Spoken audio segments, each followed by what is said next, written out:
Okay, hi everyone. Um, First lecture of the new semester. I will talk about the failures of classical physics today. There are 4 or 5 of them that people usually talk about. This is effectively the prequel to quantum mechanics.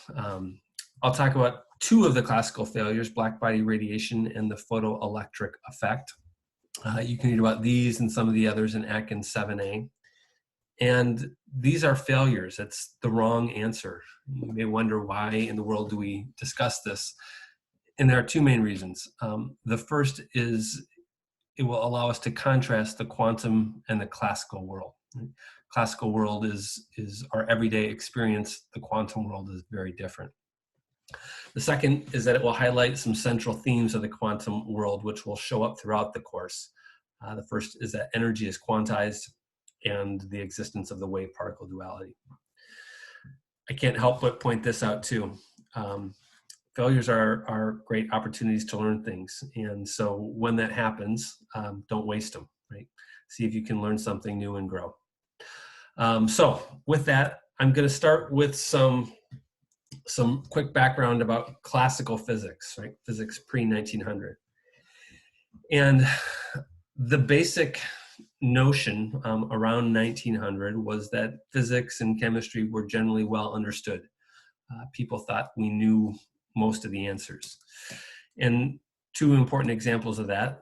The first is Newtonian mechanics.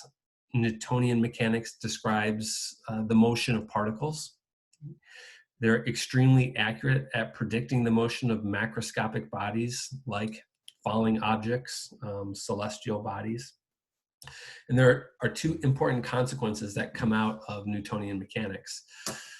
The first is that they're entirely deterministic.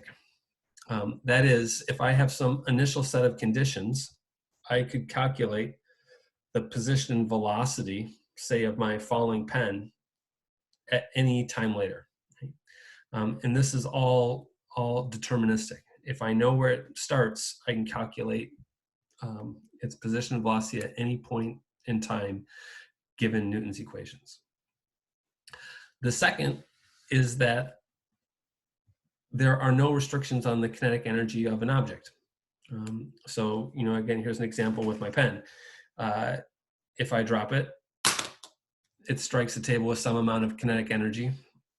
If I want to give it a little bit more kinetic energy, all I got to do is raise it up a little bit, and it will move faster and strike the table with more kinetic energy. There is no limitation on how much kinetic energy I give it. I'm simply limited by how precisely I can raise it, but there's no fundamental limit, fundamental restriction on the kinetic energy of this particle. Okay, the second example is Maxwell's equations. Right? Newton's laws describe the motion of particles. Maxwell's equation described the behavior of waves.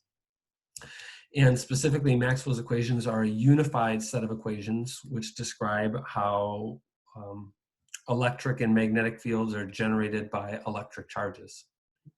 You don't need to know them, and I'm not going to go into them here. I would remind you of this. The speed of light is constant. It's given the symbol c, and it is equal to the wavelength times frequency. We're going to use the Greek symbol for frequency in this course, nu, equal to 3.0 times 10 to the 8th meters per second. An important related question is shown here. How do you know that something is a wave? And it's not entirely obvious. If it's an ocean wave, you can just look at it. But if it's a electromagnetic wave, if it's light, how do we know that's a wave? And this is the answer. Waves generate interference patterns. So if I have an incident wave, which is approaching some barrier with some small holes in it, the wave will diffract, and there's the principle of superposition. So in some spots, the crests of the waves are in phase and result in a superwave. In other places, the crest and the trough are in phase, and it results in destructive interference. And these patterns give rise to bright spots and dark spots, which we know is an interference pattern. So that's how we know things are waves. They generate an interference pattern.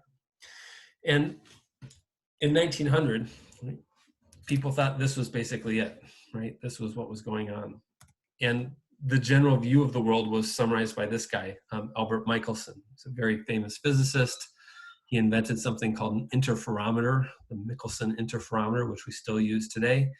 We won a Nobel Prize. And what he said in 1907 was that discoveries must be looked for in the 6th decimal place.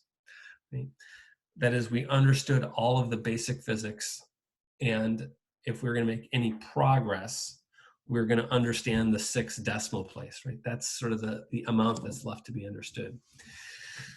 And what was about to happen was people were going to make a series of observations and hypotheses, which were going to blow this idea up.